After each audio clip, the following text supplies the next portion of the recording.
अब इधर चले जाओ, इधर मुर्दाबाद बोल दो। मजबूर कर इस काम के लिए रखे हुए थे जी। क्या जरूरत है, आपके घर पे भी तो सुने होंगे। मुझे ये बता दीजिए, नेता जीत जाते थे और पब्लिक हार जाती थी, कोई फायदा हुआ उनको जिताने का? उनको बहुत फायदा हुआ। उन्होंने तो घर भर लिए, उन्होंने तो कई पीढ़ियों के पैसे इकट्ठे कर लिए, उनको बहुत फायदा हुआ। हमें कुछ नहीं मिला जी। हम तो वही सीवरेज के ढक्कन, गांव का छप्पड़, वहीं खड़े हैं बस। बिजली, पानी, नौकरी, बस वहीं खड़े हैं। क्यों हो गया ऐसा? 75 साल की आजादी के बाद भी हमारा यह हाल है। तो इसका मतलब कहीं ना कहीं गलती सिस्टम की है। और आपका मैं आपको दोषी नहीं ठहरा रहा हूं कि आपका कोई कसूर है। नो, आपका बिल्कुल भी दोष नहीं है। आपके पास कोई विकल्प ही नहीं था, आपके पास कोई रास्ता ही नहीं था। किधर जाते भाई साहब? भाजपा ने तंग किया, चलो कांग्रेस को जिताते हैं। कांग्रेस ने उससे भी ज्यादा तंग किया, चलो इनेलो को देखते हैं। इनेलो ने दोनों से ज्यादा तंग किया, चलो वापस भाजपा पे आते हैं। भाजपा ने फिर तंग किया, चलो फिर कांग्रेस में जाते हैं। वो वाली बात है भाई साहब। कहां जाएं? एक बंदे को पुलिस ने पकड़ लिया।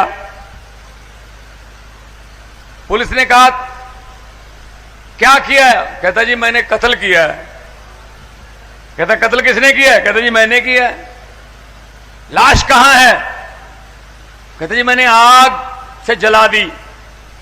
कहता जहां जली हुई जगह वो कहां है? कहता जी ऊपर से ट्रैक्टर से जोत दिया खेत। कहता जहां खेत जोता था वो दिखा। कहता जी उसके ऊपर ईंटें लगा दी थी। कहता चल ईंटें दिखा। कहता जी ऊपर एक छत बना के घर बना दिया था। कहता चल छत दिखा। कहता जी भूकंप आया था, छत गिर गई। कहता चल मलबा दिखा। वो कहता जी पड़ोसी को बेच दिया था। कहता चल पड़ोसी को बुला। कहता जी उसका कत्ल हो गया। कहता किसने किया? कहता जी मैंने किया। कहता लाश कहां है? कहता जी आग लगा के। वो पुलिस वाले ने कहा यार फिर वहीं पे आ गया यार तू, फिर वही कहानी तेरी। यही हमारे साथ होता रहा। भाजपा जिता दी, कांग्रेस जिता दी, नेलो जिता दी, हमारे मसले वहीं खड़े हैं जी। हम वहीं पे वही हाथ जोड़ के खड़े हैं जी उनके सामने। नेताओं को आखिरी महीना, एक महीना, पौने 5 साल में एक महीना हाथ जोड़ने पड़ते हैं, बाद में पौने 5 साल जनता हाथ जोड़ती है। मैं पंजाब में एक गांव में गया तो एक बुजुर्ग ने मेरे ऐसे कंधे पे हाथ लगाया, फिर दोबारा लगाया। मैंने कहा क्या हो गया बुजुर्ग को बताओ, कोई गलती हो गई? कहता नहीं बेटा गलती तो नहीं हुई। कहता इन हाथों से मुख्यमंत्री बहुत बनाए हैं, लेकिन अपने हाथों से बनाए हुए मुख्यमंत्री को खुद हाथ लगा के आज पहली बार देखा है। ये हालत है भाई साहब, ये हालत है। कोई नेड़े आने देता आपको? कोई नजदीक आने देता इनके? नहीं आने देते भाई साहब। स्वाओ आप इकट्ठे होकर अरविंद केजरीवाल की सोच को प्रणाम करते हुए हरियाणा के एक लाल शिवानी गांव है हिसार के पास, वहां से एक लड़का उठा, पूरे देश की राजनीति की दशा और दिशा बदल के रख दी। इस बात का हरियाणा वालों को गर्व होना चाहिए। हम जैसे भी मुख्यमंत्री बन गए, आम घरों के बेटे बेटी एमएलए बन गए, मंत्री बन गए। आप में से भी बहुत बैठे हैं जिनकी किस्मत चमकने वाली है। बोल देना, भगवंत मान आया था मुख्यमंत्री पंजाब, चरखी दादरी, इनको बोल देना बीजेपी वालों को, कांग्रेस वालों को, जिन्होंने अपने बेटे बेटियों को सबको चेयरमैन ये बोल गा रखा है, उनको बोल देना अपना बोरी बिस्तरा गोल कर लीजिए। आम घरों के बेटे बेटियां आ रहे हैं, आ रहे हैं। तो कोई कमी नहीं है अपने में भाई साहब। हम ओलंपिक में मेडल जीत सकते हैं, आम घरों के बेटे बेटियां। तो ये कौन सी बड़ी चीज है? ये तो एक बटन ही दबाना है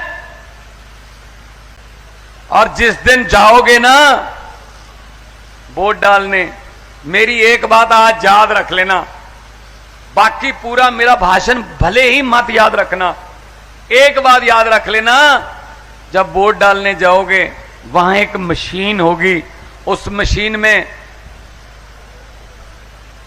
जो जहां से कैंडिडेट होगा, उम्मीदवार होगा, उसका नाम होगा, उसकी फोटो होगी और उसके सामने उसका चुनाव चिन्ह होगा। गौर से देख लेना, आराम से, कोई जल्दीबाजी मत करना वोट डालने में। 5 साल में एक मौका ही आता है, बस जल्दबाजी मत करना, थोड़ा सोचना कि भगवंत मान ने उस दिन कहा था यार, वो बटन ना तो किसी ऐनक का है, वो बटन ना किसी हाथी का है, वो बटन ना किसी हाथ पंजे का है, वो बटन ना किसी कमल के फूल का है, वो बटन ना ही झाड़ू का है, असल में वो बटन आपकी और आपके बच्चों की किस्मत का बटन है भाई साहब। सही बटन दबा दोगे किस्मत चमक जाएगी, वरना पहले बटन दबाते ही आए हैं 50-75 साल से, पता ही है कैसे कैसे बटन दबाए हैं भाई साहब। तो फिर और 5 साल हो जाएंगे और क्या इसमें, और 5 साल लुट लेंगे और क्या इसमें। सो नहीं तो ये चलता रहेगा सिलसिला। आओ इकट्ठे हो जाएं, इकट्ठे होने का फायदा है। हमारा चुनाव चिन्ह भी ऐसा है, माओ बहनों को तो बताने की जरूरत भी नहीं पड़ती कि हमारा चुनाव चिन्ह क्या है। ये तो सुबह सुबह 5 बजे अंधेरे में भी ढूंढ लेती हैं घर पे कि कहां पड़ा है झाड़ू, कहां रखा है। आप लोग खुश मत होइए, जरूरत पड़े तो शाम को भी ढूंढ लेती हैं कहां रखा है। काम झाड़ू शाम को भी वही करता है, सफाई शाम को दिमाग की सफाई करता है। ये तो लेके कितने लहरा रहे हैं। पत्रकारों ने मुझसे पूछा, आपने पंजाब में और दिल्ली में ये बीजेपी की आंधी को कैसे रोका? मैंने कहा बीजेपी का चुनाव चिन्ह क्या है? बोले कमल का फूल। मैंने कहा आम आदमी पार्टी का चुनाव चिन्ह क्या है? बोले झाड़ू। मैंने कहा कमल कहां उगता है? बोले कीचड़ में। मैंने कहा झाड़ू क्या करता है? कहते कीचड़ की सफाई। मैंने कहा दिल्ली और पंजाब में हमने झाड़ू से कीचड़ की सफाई कर दी, कमल उगे ही नहीं, कमल उगे ही नहीं। आपके इधर यहां दिल्ली है, ये सामने दिल्ली है, फोन करके पूछ लेना स्कूलों में, सरकारी स्कूलों में पढ़ाई कैसी हो रही है, अस्पतालों में, सरकारी अस्पतालों में इलाज गरीबों का हो रहा है या नहीं। आपके इधर पंजाब है, वो फोन करके पूछ लेना 90% पंजाब को बिजली का बिल 0 आता है भाई साहब, 90% पंजाबियों को। फिर आपको क्यों नहीं आ सकता भाई? अब तो 44,250 हो गई, 440 नौकरियां कल दे के आया हूं पुलिस, पंजाब पुलिस में 44,250 नौकरियां दे के आपके सामने आपका बेटा खड़ा है। 1 रुपया भी किसी का, रुपया छोड़ो, किसी से चाय का कप भी पी लिया हो, मैं जिम्मेदार हूं। चाय का कप कि नौकरी दिलवाने आए थे, रास्ते में ढाबे पे रुके, चाय का कप हमसे पी लिया। बताओ ऐसा हो सकता कोई? अरविंद केजरीवाल ऐसा नेता है जिसने 2020 में चुनाव से 2 महीने पहले टीवी पे आके बोल दिया, दिल्ली वालों अगर मेरे 4.5 साल के कामों से संतुष्टि है, काम अच्छे लगे तो मुझे वोट दे देना, वरना मुझे वोट मत देना। ये कह सकता कोई? ये कह सकता कोई? ये वही कह सकता जिसका जिगरा है, जिसने काम किया हो। आप पकड़ के जेल में डाल रखा है भाई साहब। कोई बात नहीं, कुदरत है, भगवान है। केजरीवाल जिस दिन पैदा हुआ था ना 16 अगस्त को, उस दिन जन्माष्टमी थी। तो भाई साहब कुछ ना कुछ तो रब करवाता है, कुछ ना कुछ तो भगवान करवाएगा। देखना हालत इनकी क्या होती है। देखा ना बांग्लादेश में क्या हुआ है, देख लिया ना बांग्लादेश का हाल। जब पब्लिक जनता जब तंगी करी जाओगे, आप उन पर गोलियां बरसाओगे, कोई हड़ताल करते हैं उन पर डंडे चलाओगे, नौकरी किसी को दोगे नहीं, और विपक्ष के नेताओं को अंदर करते जाओगे, अंदर करते जाओगे, फिर बाद में ना 15-20 मिनट में हेलीकॉप्टर में भागना पड़ता है भाई साहब। ये हुआ है परसों बांग्लादेश में। और आई भी हमारे देश में ही है वो। और मैं उसको बेनती करता हूं, मोदी जी को थोड़ा सिखा देना, या तो ये सिखा देना कि भागना कैसे है, या ये सिखा देना कि ऐसे काम नहीं करने हैं जिससे भागने की जरूरत पड़े। दो कामों में से एक तो सिखा ही देना। जनता है, पब्लिक है, सब जानती है। लोकतंत्र में लोग बड़े होते हैं। लोग जब चाहें आदमी अर्श पर, और लोग जब चाहें आदमी फर्श पर। लोग सब जानते हैं, पब्लिक। तो चरखी दादरी वालों, आपके पास आया हूं ये कहने के लिए कि ये आपके पास आएंगे, अभी नेता आपके पास आएंगे, घरों के आपके कुंडे खड़काएंगे। जब आप इनके घर पे जाते रहे हो, चंडीगढ़ में जाते रहे होंगे, या किसी नेता के घर पे यहां जाते रहे होंगे, एमएलए के या एमपी के, आपके लिए दरवाजे खोले उन्होंने? नहीं खोले ना।